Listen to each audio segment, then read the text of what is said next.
우리가 보내고 있는 성령 강림절기의 15번째 주일입니다.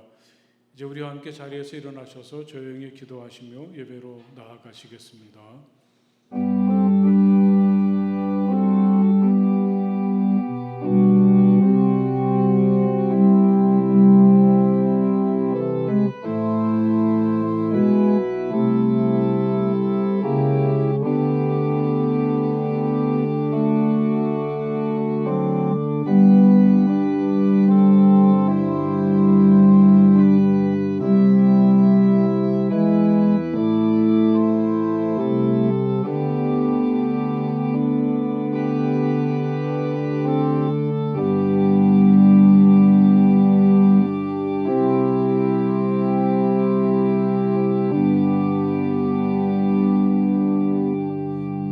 가장 높으신 하나님, 주님께 감사를 드리며 주님 이름을 노래하는 것이 좋습니다. 아침에 주님의 사랑을 알리며 밤마다 주님의 성실하심을 알리는 일이 좋습니다. 열줄 현악기와 검은고를 타며 수금가락에 맞추어서 노래하는 것이 좋습니다. 주님께서 하신 일을 생각하면 기쁩니다. 손수 이루신 업적을 기억하면서 환송을 올립니다. 아멘.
언제나 우리에게 사랑을 베풀어 주시며 가는 길을 비추어 주시는 하나님을 찬양합니다. 마음을 다하여 드리는 우리의 예배를 받아 주옵소서. 계절에 불어오는 신선한 바람처럼 우리의 날들을 새롭게 하옵소서. 따가운 햇살을 받으며 무르익는 열매처럼 날이 갈수록 더욱 자라나고 무르익는 우리의 믿음이 되게 하여 주옵소서. 함께 예배드리는 우리의 미래, 우리의 희망인 다음 세대들에게 특별한 은혜를 부어 주옵소서. 넘치는 하나님의 사랑 안에 살게 하시며 건강한 꿈을 품고 믿음으로 살아가게 하옵소서. 예수님 이름으로 기도합니다. 아멘. 이 시간 우리와 함께 침묵하시며 마음으로 하나님께 기도드리겠습니다. 하나님, 제가 여기 있습니다. 이 따뜻한 사랑으로 저를 품어주시고 또 제 마음이 우리 주님을 향하게 하여 주시기 원합니다. 저의 모든 부끄러움과 허물들을 용서해 주시고 제가 겪고 있는 아픔과 고통과 질병들을 온전히 치유해 주시기 원합니다. 침묵하시며 마음으로 하나님께 기도하시겠습니다.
주님 안에서 항상 기뻐하십시오. 다시 말합니다. 기뻐하십시오.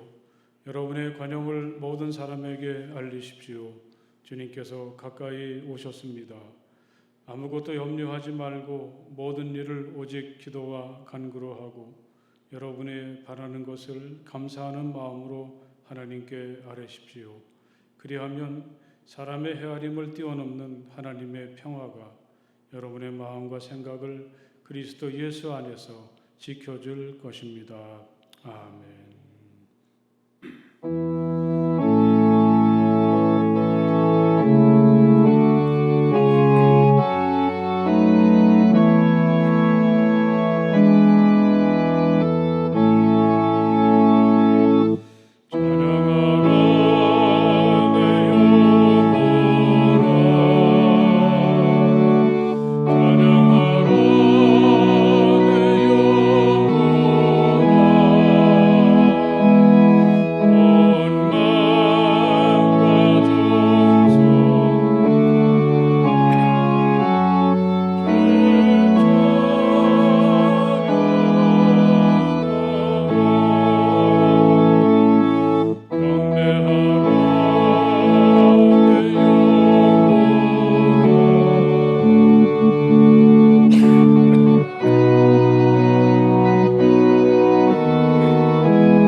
자리에 앉으십시오. 이 시간에 다 함께 기도하실 때 한상미 권사님 나오셔서 기도해 주시겠습니다.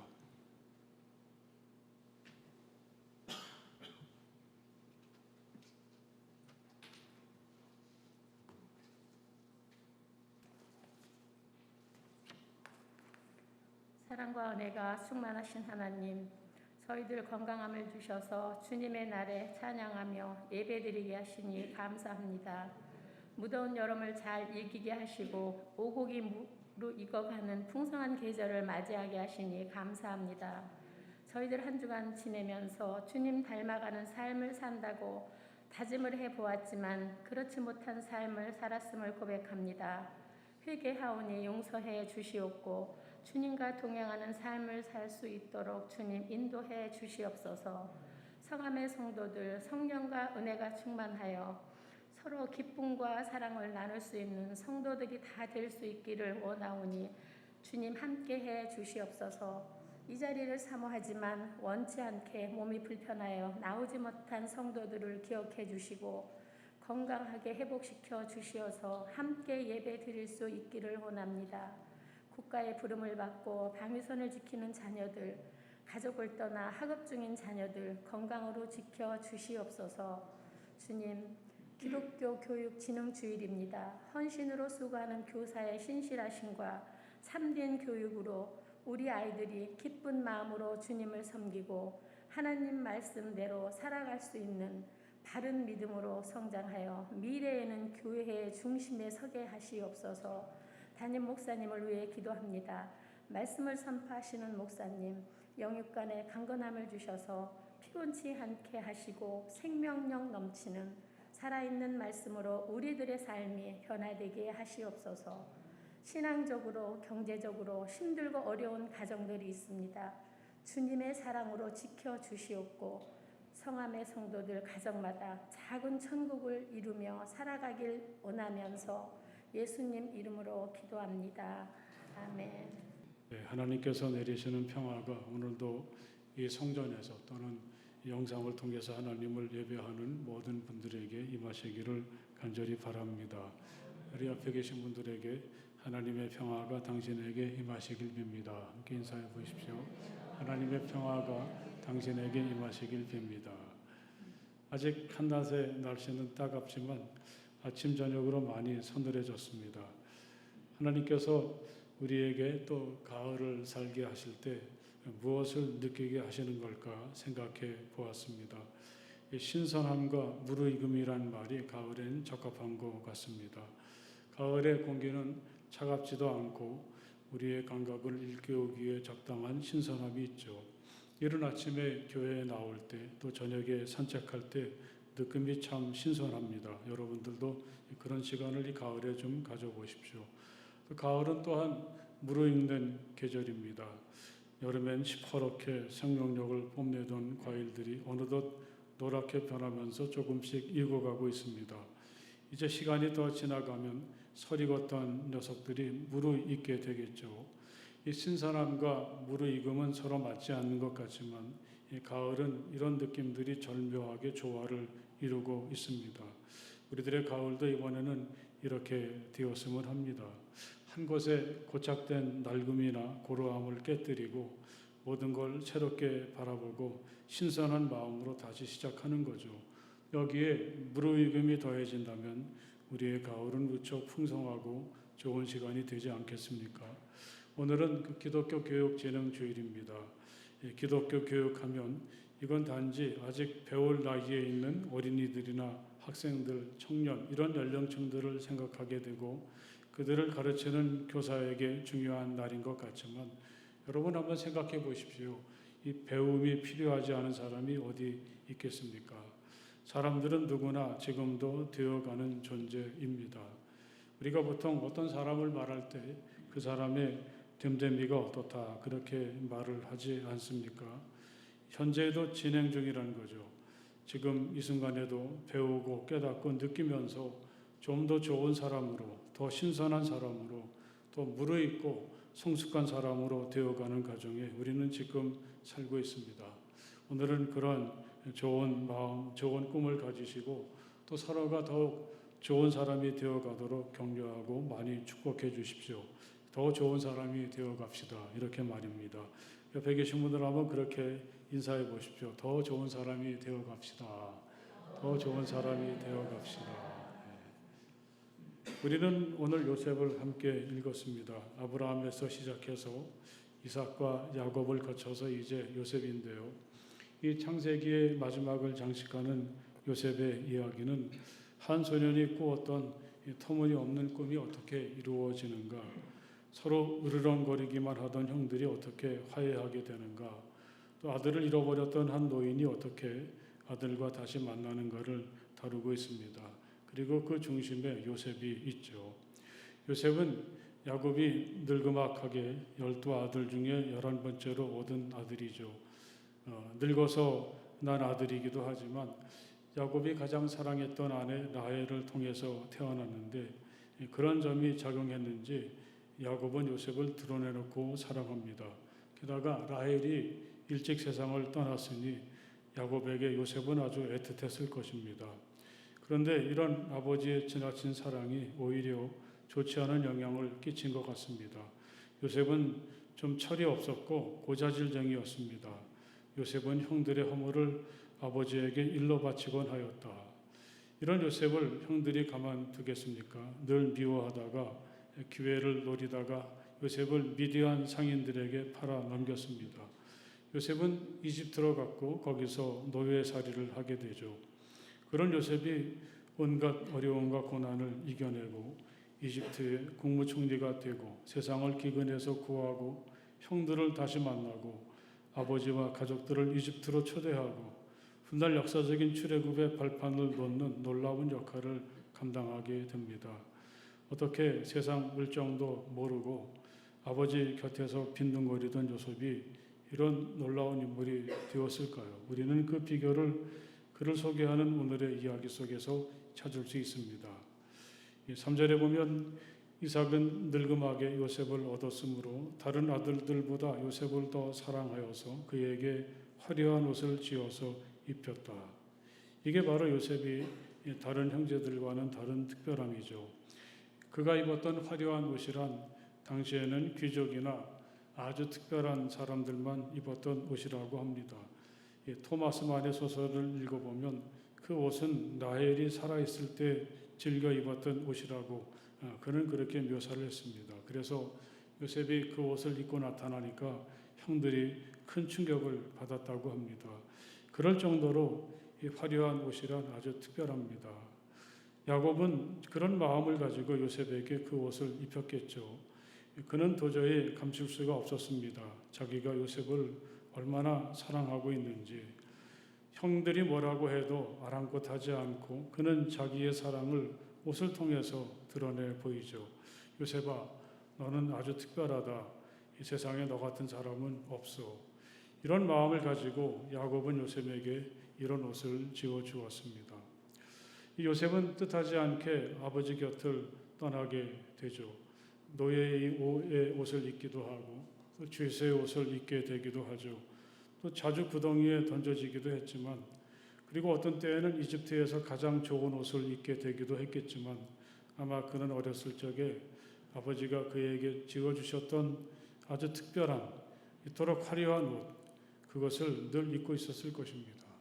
그 옷에는 아버지의 사랑이 담겨 있고 너는 특별하다고 그렇게 말해주는 아버지의 마음이 담겨 있는데 바로 이것이 요셉을 요셉되게 하는 힘이 아니었겠습니까? 시편 8편에 보면 주님께서는 그를 하나님보다 조금 못하게 하시고 그에게 존귀하고 영화로운 왕관을 씌워주셨다고 어떤 신앙인은 이렇게 고백을 합니다. 하나님께서 우리들에게 존귀하고 영화로운 왕관을 씌워주셨다고 말씀을 합니다. 이게 바로 믿음의 여정인 거죠. 우리가 걷는 믿음의 여정이라는 것은 이렇게 아주 존귀하고 특별한 자신의 가치와 우리에게 하나님께서 심어주신 영광을 하나님 앞에서 찾아가는 놀라운 과정이라고 할 수가 있겠습니다. 오늘 기독교 교육진흥주의를 맞이할 때 우리가 해야 할 일은 교회에서나 가정에서나 모두의 머리에 존귀하고 영화로운 왕관을 씌워주는 일이고 또 야곱이 요셉에게 입혀주었던 화려한 옷, 넌 정말 사랑스럽고 아주 특별하다. 이런 마음이 담긴 옷을 입혀주는 일이라고 하겠습니다. 이미 우리는 우리 하나님께서 우리들에게 입혀주신 화려한 옷을 입고 살아가고 있지 않습니까? 살아가면서 본의 아니게 여러 가지 옷을 입어야 되겠지만 그것에 상관없이 언제나 하나님께서 입혀주신 그 옷을 기억하면서 아주 존귀하고 특별한 사람으로서 오늘을 살아가는 우리 모두가 될 수 있기를 간절히 바랍니다. 또한 우리 자녀들에게도 이런 화려한 옷을 사랑으로 또 그들을 향한 믿음을 통해서 입혀줄 수 있는 우리가 되어야 할 것입니다. 또 우리가 요셉을 말할 때 빼놓을 수 없는 것이 바로 꿈이죠. 오늘 말씀의 뒷부분은 요셉의 꿈을 말해줍니다. 밭에서 곡식단을 묶고 있는데 요셉이 묶은 단은 일어서고 형들의 단이 그의 단에 둘러서서 절을 하더라는 것입니다. 그 꿈 이야기를 했다가 요셉은 형들에게 혼이 나죠. 요셉은 다시 꿈을 꾸었습니다. 해와 달과 별 11개가 자기를 향해 절을 하더라는 것입니다. 여기서 해와 다른 부모님 또 11별은 자기의 형제들을 가리키는 것이라고 그들은 받아들였죠. 당연히 형들이 또 화가 났습니다. 이번에는 아버지 야곱이 나타나서 그에게 야단을 칩니다. 누군가는 이야기합니다. 꿈을 꾸는 사람은 이렇게 고달프단 말입니다. 요셉이 그러했습니다. 그가 형들에게 팔려서 이집트까지 가게 된 까닭도 꿈과 결코 무관하지 않습니다. 그런데 이게 꿈 때문에 이렇게 고통을 겪으면서도 이집트에서의 그의 생활도 꿈을 빼놓고서는 설명할 수가 없지 않습니까? 그는 왕실 감옥에 갇혀 있었는데 그 감옥에서 이 파라오에게 술을 올리는 비서와 빵을 구워 바치는 비서를 만납니다. 어느 날 그들은 비슷한 꿈을 꾸었고 그 꿈에 대해서 요셉은 아주 분명하게 해석을 했는데 그가 말한 것이 그대로 이루어졌습니다. 요셉의 이 꿈에 대한 해석은 아주 그의 삶의 중요한 계기가 되었습니다. 이번에는 이집트의 파라오가 꿈을 꾸었는데 누구도 그 꿈을 해석하지 못했습니다. 그때 요셉의 말처럼 다시 바로를 섬기게 된 술을 담당하는 비서가 요셉을 떠올리게 되었고 요셉은 바로에게 불려가서 꿈을 잘 해석해 주었습니다. 그 일로 그는 이집트의 국무총리가 되게 된 거죠. 이렇게 요셉의 삶은 꿈을 빼놓고서는 말하기가 쉽지 않습니다. 어렸을 적에 그는 자신의 삶이 장차 어떻게 될지 자신의 미래를 엿볼 수 있는 꿈을 꾸었습니다. 또 다른 사람들이 꾸는 꿈을 해석했던 것이 그에게는 구덩이 같은 현실에서 벗어나서 자신의 꿈을 성취하는 계기가 되기도 했죠. 요셉에게는 바로 이 꿈이 미래를 향한 열쇠라고 하겠습니다. 그가 겪었던 모든 어려움들, 그는 그것을 구덩이에 던져줬다고 표현한 적이 있습니다. 나는 히브리 사람이 사는 땅에서 강제로 끌려온 사람입니다. 그리고 여기에서도 내가 이런 구덩이 감옥에 들어올 만한 일은 하지 않았습니다. 이렇게 구덩이 감옥에 갇혀있던 그가 꿈을 꾸는 사람이 아니었다면 어떻게 미래를 열어갈 수가 있겠습니까? 요셉에게 있어서 꿈이란 다시 말하면 희망인 것이고 내일에 대한 확신이라 그렇게 말할 수가 있습니다. 좀 막연하지만 말이죠. 지금은 내가 모든 사람들에게 심부름을 하는 심부름꾼이 되어 있지만 언젠가는 나에게 모든 사람들이 절하는 날이 올 거다. 그만큼 나는 누구보다도 존귀하고 가치 있게 살아가게 될 거다. 어떻게 이런 일이 이루어질지 아직은 전혀 모릅니다. 그런 능력도 지금은 없죠. 그럼에도 불구하고 자기가 꾸었던 꿈을 붙잡고 또 그 꿈이 어떤 때는 다른 사람의 것이든 나의 것이든 간에 꿈에 대해서 계속 이야기하고 다른 사람이 꾸었던 꿈을 함께 고민하면서 나의 꿈도 다시 생각하게 됩니다. 이렇게 붙잡고 고민할 수 있는 꿈이 있을 때 우리는 어려운 시간도 견디어내게 되고 하나님께서 예비하신 그때를 맞이할 수가 있게 되는 게 아니겠습니까? 비록 현실은 어렵고 희망이 보이지 않더라도 꿈을 생각하고 꿈을 이야기하는 것, 그건 생각해 보면 하나님을 믿는 우리가 누리는 소중한 특권이 아니겠습니까? 그의 형들은 그를 시기하였지만 아버지는 그의 말을 마음에 두었다. 야곱은 속으로는 꿈꾸는 아들이 참 좋았습니다. 겉으로는 택도 없어 그렇게 야단을 쳤지만 속으로는 그를 위해서 기도하고 그 꿈이 이루어지기를 바라는 꿈의 후원자가 된 것이죠. 우리 모두가 하나님을 향한 믿음 안에서 다시 희망을 품고 꿈을 가질 수 있게 되기를 간절히 바랍니다. 또한 다음 세대를 향해서 그들이 꾼 꿈이 아무리 터무니없어 보이더라도 그런 꿈을 위해서 기도해주고 후원자가 되는 것이 바로 우리의 몫이라는 것도 다시 한번 마음속에 새기시기를 간절히 바랍니다. 이렇게 요셉이 어렸을 적에 화려한 옷을 입고 또 꿈을 꾸는 사람이었다고 해서 그의 삶이 저절로 이루어지게 된 것은 아니지 않습니까? 그는 형들에 의해서 구덩이에 던져졌다가 노예로 팔려갔고 또 이집트에서는 보디발의 아내의 모함으로 다시 구덩이 감옥에서 2년을 보내야만 했습니다.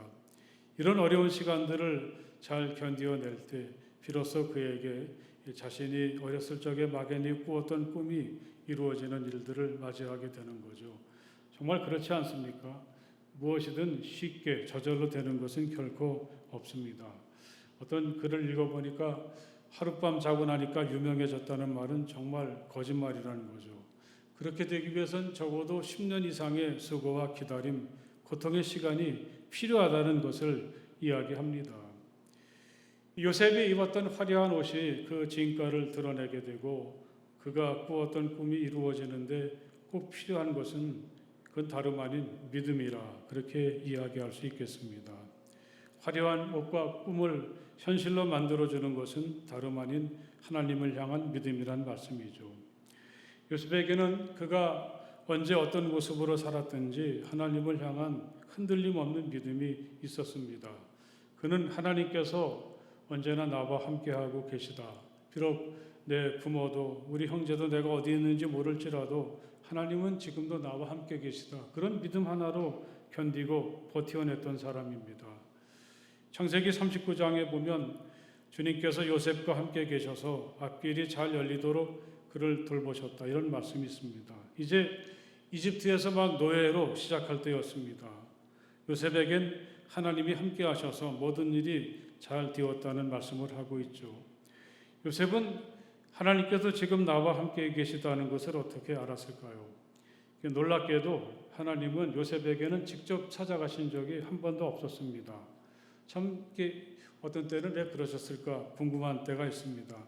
아브라함이나 이삭이나 야곱에게는 어려운 일이 생긴다든지 고비가 있을 때 하나님이 직접 찾아오셨었는데 요셉에게는 그런 순간이 나오지 않습니다. 그렇다면 그건 바로 믿음이 아니겠습니까? 하나님을 내가 직접 경험하든 그렇지 않든 지금도 하나님은 나와 함께 계셔. 그것은 움직일 수 없는 사실이야. 그런 믿음이 요셉에게는 있었다는 말씀입니다.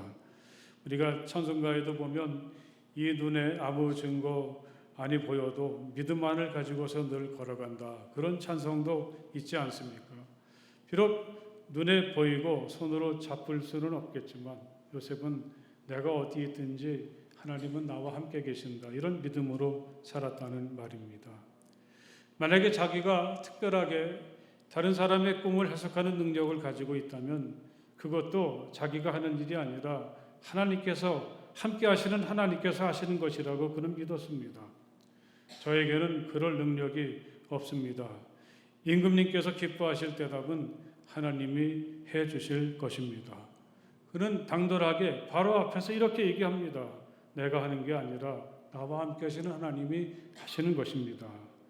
요셉은 나중에 형을 만나서도 이렇게 고백을 하죠. 그러므로 실제로 나를 이리 보낸 것은 형님들이 아니라 하나님이십니다. 하나님이 나를 이리로 보내셨습니다. 겉으로는 형들이 자신을 팔아넘겨서 자기가 여기까지 온 것 같지만 사실은 나와 함께 하시는 하나님께서 나를 이리로 인도하신 것이라고 그는 고백하고 있습니다. 이렇게 요셉을 이야기할 때 우리가 느끼게 되는 하나님을 우리는 섭리의 하나님이라 그렇게 표현할 수 있습니다. 겉으로 보기에는 모든 걸 다 사람들이 하는 것 같지만 실상 모든 것을 인도하시고 좋은 결말을 맺게 하시는 분이 바로 여호와 하나님이시라는 말씀이죠. 요셉에게는 이렇듯 나의 삶을 섭리하시는 하나님께 대한 믿음이 있었습니다. 그 믿음은 요셉이 어떤 환경의 직면에서도 낙심하지 않고 다시 일어서게 하는 힘이 되었죠. 또 섭리하시는 하나님께 대한 믿음이 있었기 때문에 요셉은 어느 자리에서든지 항상 최선을 다할 수가 있었습니다.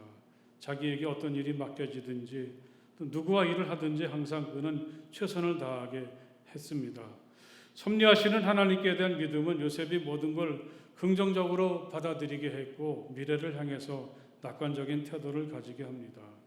그리고 섭리하시는 하나님께 대한 믿음이 마침내는 다른 사람들을 용서하고 화해하게 하고 하나님의 사랑을 전하는 사람으로 서게 했습니다. 요셉의 이야기의 가장 마지막 부분에 보면 요셉은 자신이 깨닫게 되고 알게 된 이 섭리의 하나님을 고백하면서 그 하나님은 악을 선으로 바꾸셨다. 그런 얘기를 하고 있습니다.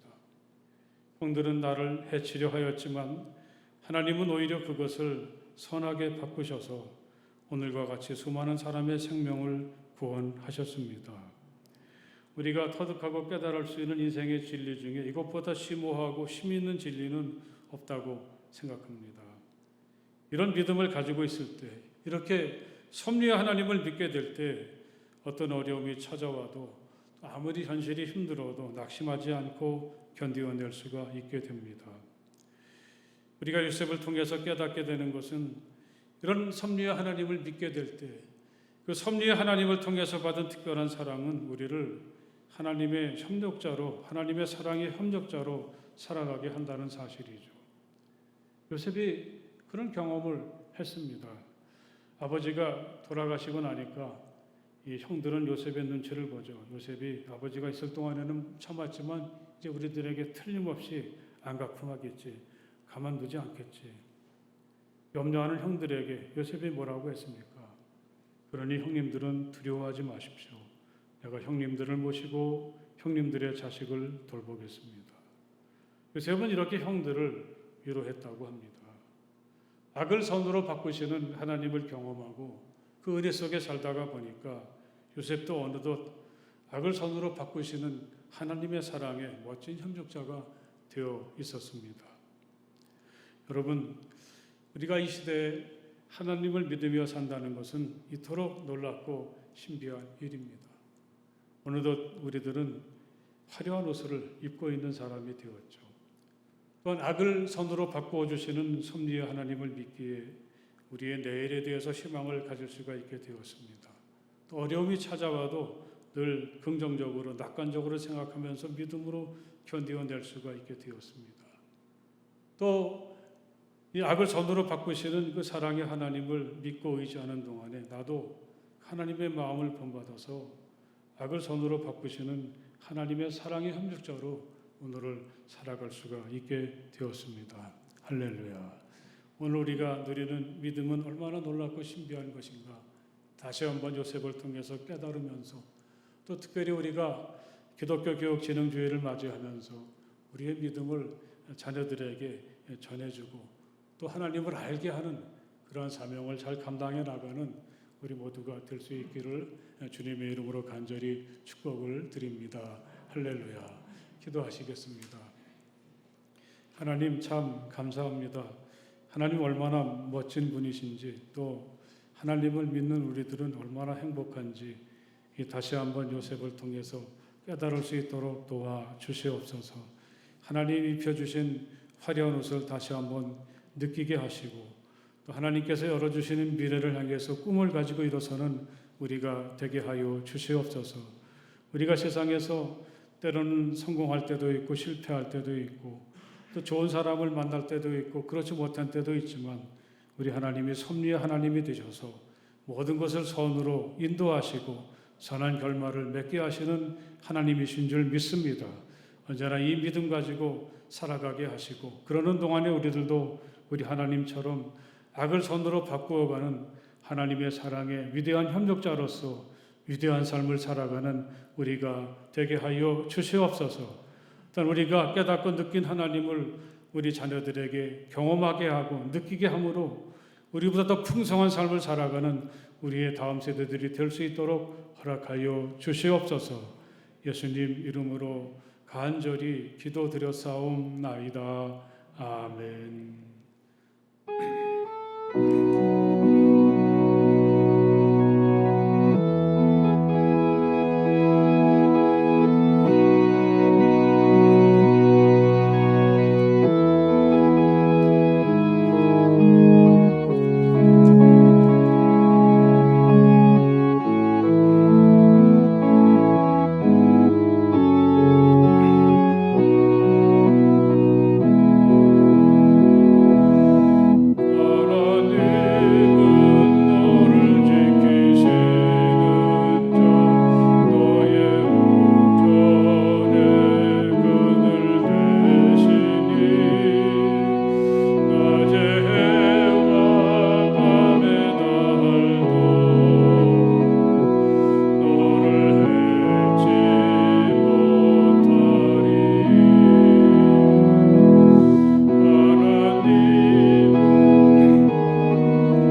기도하시겠습니다. 영원하시고 거룩하신 하나님 참 감사합니다. 지나간 시간 동안도 저희들을 지켜주시고 오늘 다시 귀한 주님의 날에 주님을 예배하게 하시니 정말 감사합니다. 하나님 우리에게 베풀어 주신 놀라운 사랑을 마음속에 새기며 우리의 정성을 하나님 앞에 드립니다. 그리고 그 정성 속에 우리 자신도 담아 드리오니 하나님 이 예물과 저희 자신을 받아 주시옵소서. 이 예물이 하나님의 사랑을 널리 전하는 일에 잘 사용되게 하시며 다시 한번 하나님 앞에 자신을 드리는 모든 이들을 받아주시고 사랑으로 품어주시며 그 머리 위에 손을 얹으시고 복내려 주시옵소서.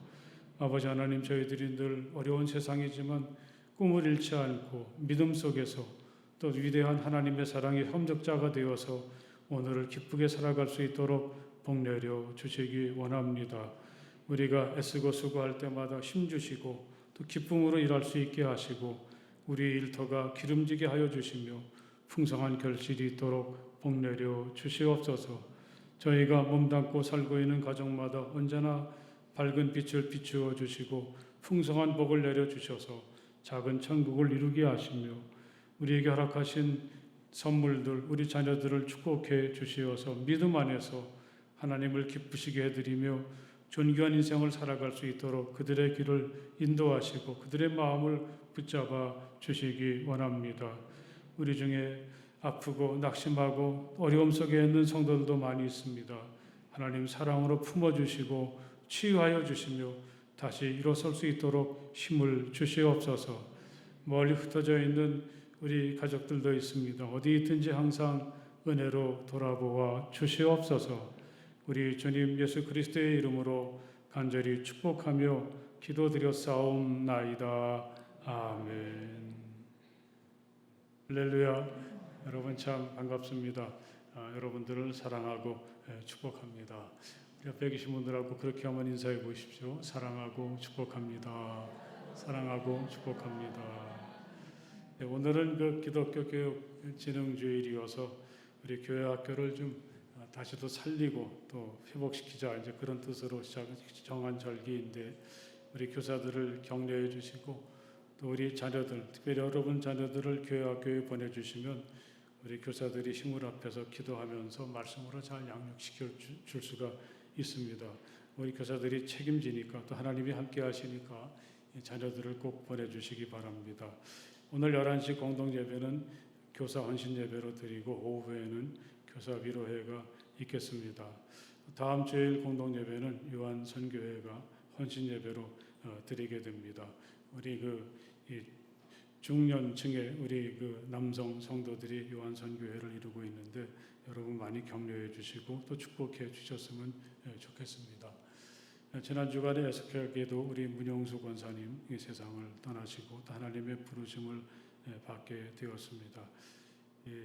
7월 말에 수술을 받으시고 어려운 고비를 잘 넘겨서 우리 교회를 다시 나오셔서 예배도 같이 한번 드려서 모든 걸 낙관적으로 바라보게 되었었는데 지난 화요일 갑자기 뇌출혈이 오게 되고 그것을 이제 극복하지 못하고 수요일 날 저녁에 세상을 떠나셨습니다. 그래서 우리 교회 여러분들이 많이 기도해 주시고 또 찾아와 주시고 위로해 주셔서 장례식을 잘 치르게 되었는데 우리 슬픔을 당한 가족들을 많이 위로해 주시고 또 힘을 주시기 바랍니다.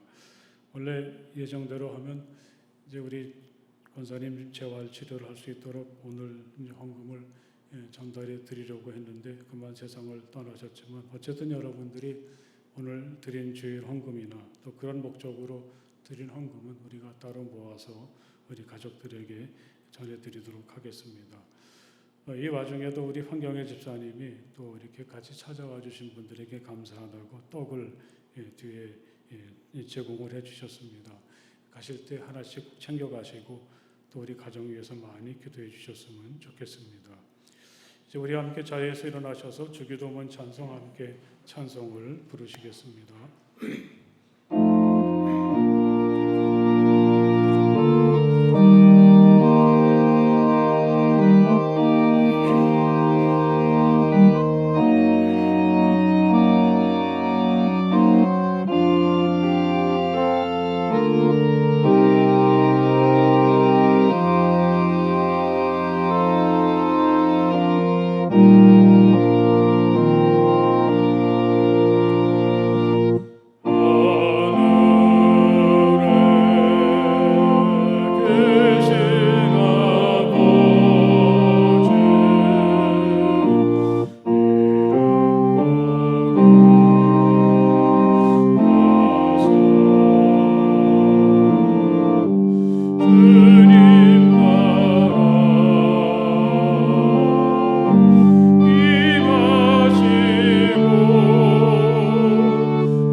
예수 그리스도의 그 크신 은혜와 우리 아버지 하나님의 그 넓고 무한하신 사랑하심과 성령 안에서의 거룩한 사귐이 마음을 다해서 우리 주님을 예배하는 모든 주님의 자녀들 가운데 영원토록 함께하여 주시기를 간절히 축원하옵나이다.